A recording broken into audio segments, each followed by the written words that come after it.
ग्रामीण भारत पर कुबेर सिंह यादव का प्रणाम। मित्रों, बिहार विधानसभा चुनाव के विषय में आज हम जिक्र कर रहे हैं प्रधानमंत्री की चिट्ठी से। कल तीसरे चरण का मतदान होना है, यानी बिहार विधानसभा का अंतिम चरण जो है उसका कल मतदान होना है। इससे पहले हमारे प्रधानमंत्री जी का एक पत्र बिहार की जनता के नाम आया है कि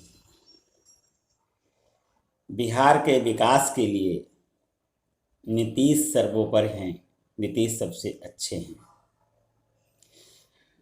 उनके रहते हुए विकास संभव है और कुल मिलाकर के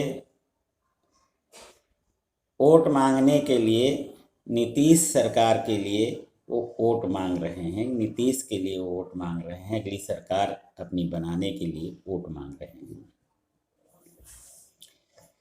तो ये अब अंतिम चुनाव का मतदान जो है, अंतिम मतदान जो है इस विधानसभा चुनाव का, उससे पहले की खबर है। तो ये क्या सोच करके अब इस तरीके से प्रधानमंत्री ने चिट्ठी लिखी है, ये तो वो समझ सकते हैं और बिहार की जनता समझ सकती है, क्योंकि ये अगर काम बहुत पहले प्रथम चरण का जब चुनाव मतदान हो रहा था उसके पहले आता तो कुछ ज़्यादा असर होता। मेरा मतलब सिर्फ इतना है, और बाकी जो उसके निहितार्थ हैं वो वहाँ की जनता अच्छी तरीके से निकाल सकती है और राजनीतिक पार्टियाँ निकाल सकती हैं। इस संबंध में आगे कुछ कह पाना अभी मुश्किल है।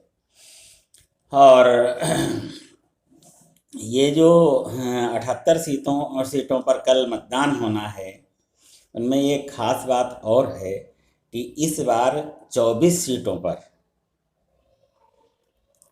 वहाँ की जो एक नया दल, एक तरीके से कह लीजिए ओवैसी का, उन्होंने 24 सीटों पर अपने कैंडिडेट उतारे हैं और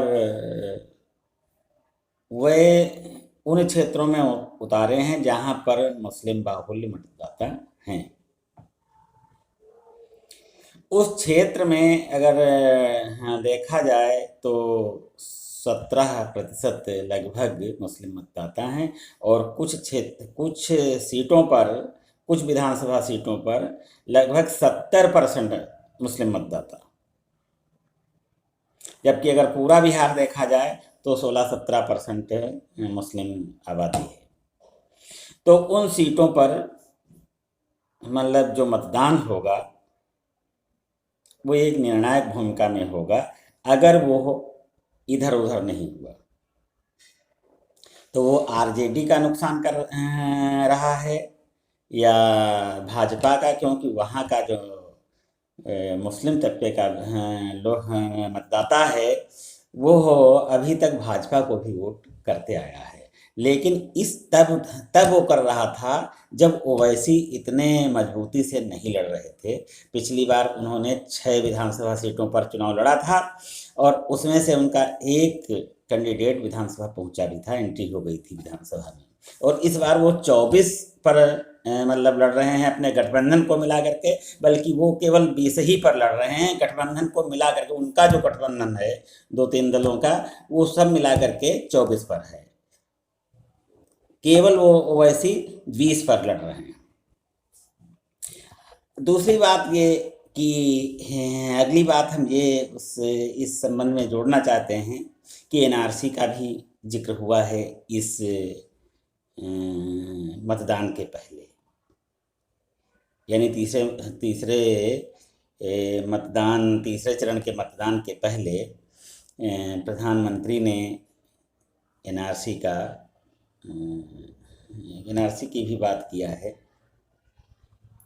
और योगी आदित्यनाथ भी मतलब अपने भाषण में ये बात कह चुके हैं कि प्रधानमंत्री जी ऐसा चाहते हैं, एनआरसी लागू करना चाहते हैं। लेकिन उनका जो गठबंधन है, जो मुख्य उसके चेहरा हैं नीतीश कुमार जी, उन्होंने इस पर पलट दिया है, इसको उल्टा कर दिया है कि ये सब बकवास है, एनआरसी यहाँ पर मतलब संभव नहीं है, जो लोग यहाँ रह रहे हैं उनको कोई नहीं भगा सकता है।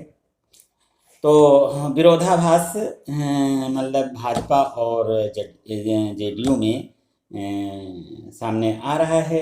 अब बात कुछ भी हो सकती है कि ऐसा क्यों कहा जा रहा है, इसका तो मतलब तात्पर्य, इसका अर्थ, इसके निहितार्थ जो हैं वो राजनीतिक दल निकाल सकते हैं और वहाँ की जनता निकाल सकती है। लेकिन जो एक बात इसमें स्पष्ट है कि जो ओवैसी की पार्टी है, जो मुस्लिम मतदाता है, अगर ओवैसी को वोट करता है तो आरजेडी निश्चित रूप से कमज़ोर होती है। और आरजेडी ही नहीं कमज़ोर होती है, पहले से हम बता चुके हैं कि भाजपा को काफ़ी वहाँ के मतदाताओं ने मतदान किया है पिछले चुनाव में, तो भाजपा का भी नुकसान हो सकता है, नीतीश का भी नुकसान हो सकता है, इसमें सभी का नुकसान हो सकता है। अकेले ओवैसी के ही इसमें विशेष रूप से ओवैसी को फ़ायदा हो सकता है, उनकी पार्टी को फ़ायदा हो सकता है। तो ये अभी और इसके आगे कुछ कह पाना, क्योंकि कल अभी मतदान हो रहा है और अभी कुछ ज़्यादा इसके संबंध में कहा नहीं जा सकता है कि कौन आगे निकल रहा है, कौन पीछे है, क्योंकि सभी बड़ी दमखम से मतलब चुनाव लड़ रहे हैं। इसमें आगे की बात ज़्यादा कह पाना कठिन है।